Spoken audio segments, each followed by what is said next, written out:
This is a Decentered podcast from Rob Watson. Conversations about community media. Look out for Decentered Media on Twitter and on iTunes, or go to decentered.co.uk.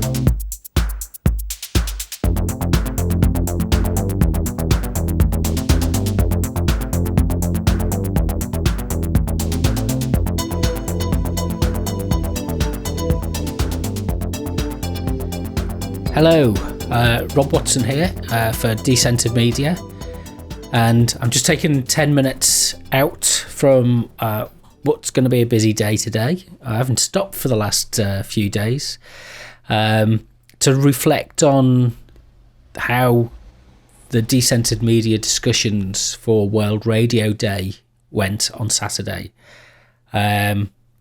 Massive thank you to John Costa at the Doc Media Centre for facilitating and supporting the day.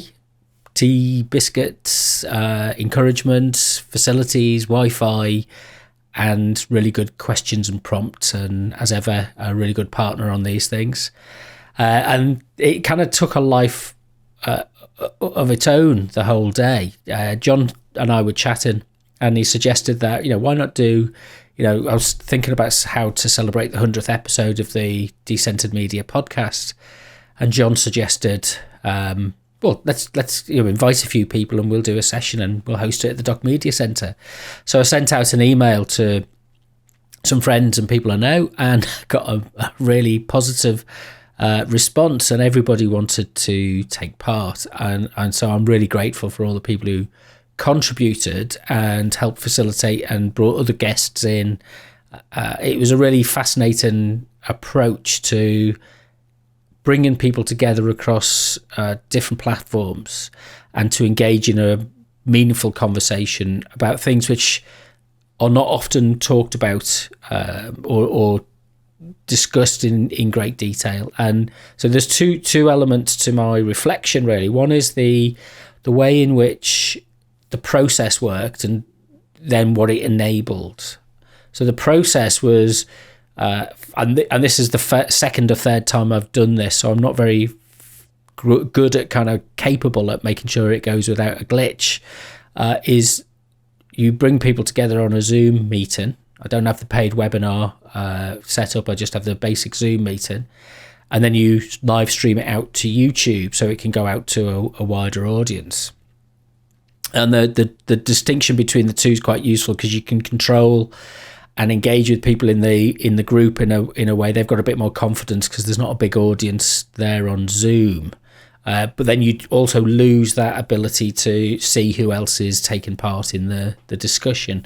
So maybe there's some, we can open it up, and thinking about doing it in different ways in the future. But it's really nice for it to go out on YouTube, and the quality was just great. What is a little bit awkward is setting up the streaming feed, the live streaming feed settings into the Zoom meeting itself. So you have to do that each time. What I did, and I don't know if this is the right way to do this, I'll have to have a bit of a look around and find out whether this is how it should work.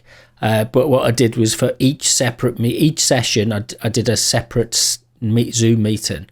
And then at the start of that meeting, I had to go in and copy and paste the Zoom, the YouTube live streams settings, and then go live.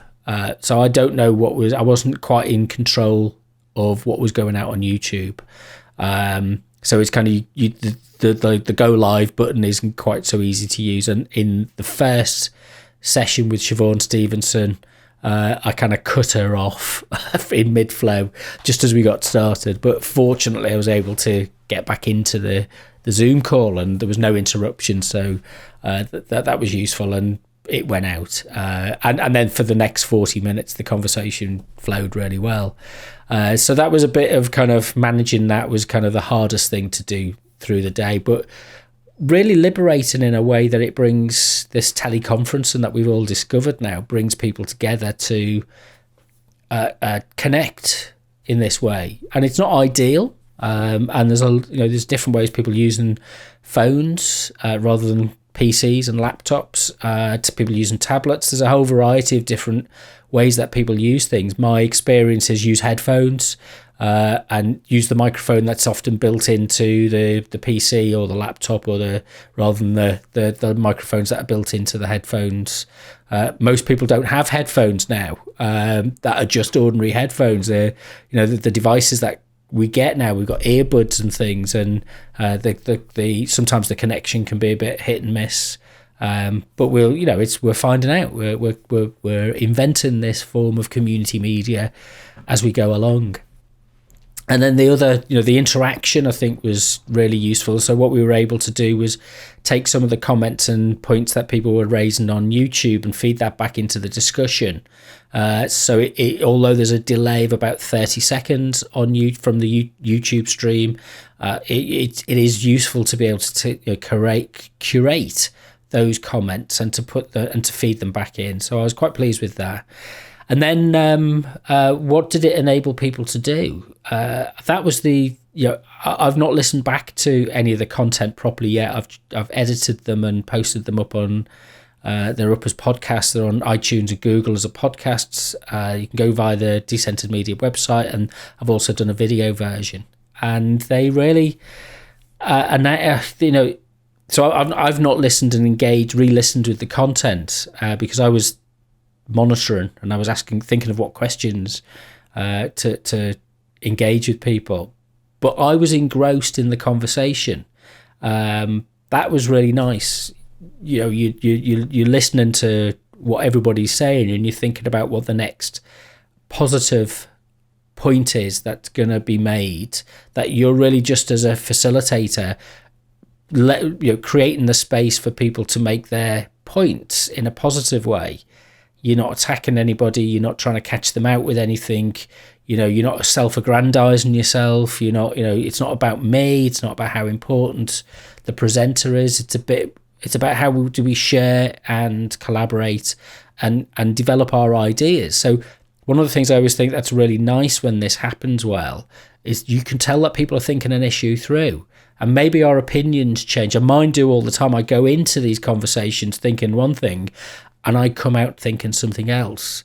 And what I hope the aim is, and what I hope we deliver with this, is that people who aren't confident or experienced, don't have a background in this, are able to play a part in a wider conversation, which can go on to inform things like policy debates or academic research discussions, or planning, because some of us are more vocal and more experienced and more self-entitled to have our voices heard, and for other people this is something they're less experienced at. They're not sure that what they bring is of the same importance or value. And creating that kind of space is really essential for us to open up our deliberation, our social deliberation, particularly because we've got so many challenges that we need to deal with in the future. And we can't do it on the basis of having such massive segregation and delineation between people who are doing things on the ground as practitioners. This is the language that I'm kind of stuck with using. I don't like it. But people on, grassroots practitioners, and then policy development people in NGOs and civil servants and people who plug into that process. This is kind of, how do we have that shared space and shared ground where we're listening to one another and we're respecting each other's experience, and we're bringing forward and challenging each other as well, and bringing forward our ideas and moving our thinking forward. So I found the whole day really invigorating. I was exhausted afterwards. I did need to lie down in a dark room. I kind of wanted to sit at home and watch some TV just to relax, but I couldn't. So I did a bit of the editing in the evening, and then I relaxed on Sunday because I really couldn't do very much else.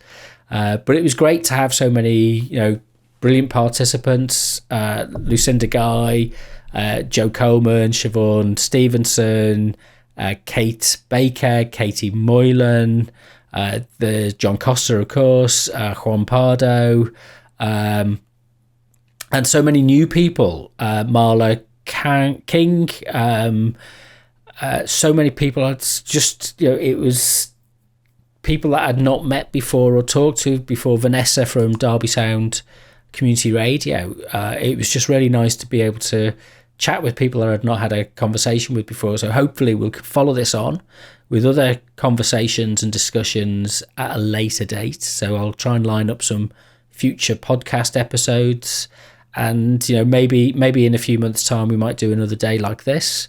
I'll be a bit better prepared and have the gin and tonics lined up for afterwards. But yeah, so let me know what you thought.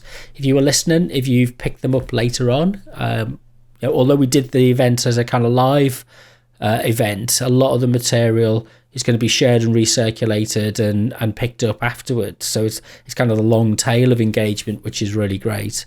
It's all done under a Creative Commons license, so just acknowledge if you're going to use it and reshare it, please do. Pass it on to your students, pass it on to people that you're volunteering with at your community media project. But let us know, send us a message, a tweet on or a message on Instagram at Decentered Media, or you can email me, robwatson@decentered.co.uk, and the website address is decentered.co.uk as well. Okay, thanks for spending this time listening, and I'll catch you soon. Stay safe.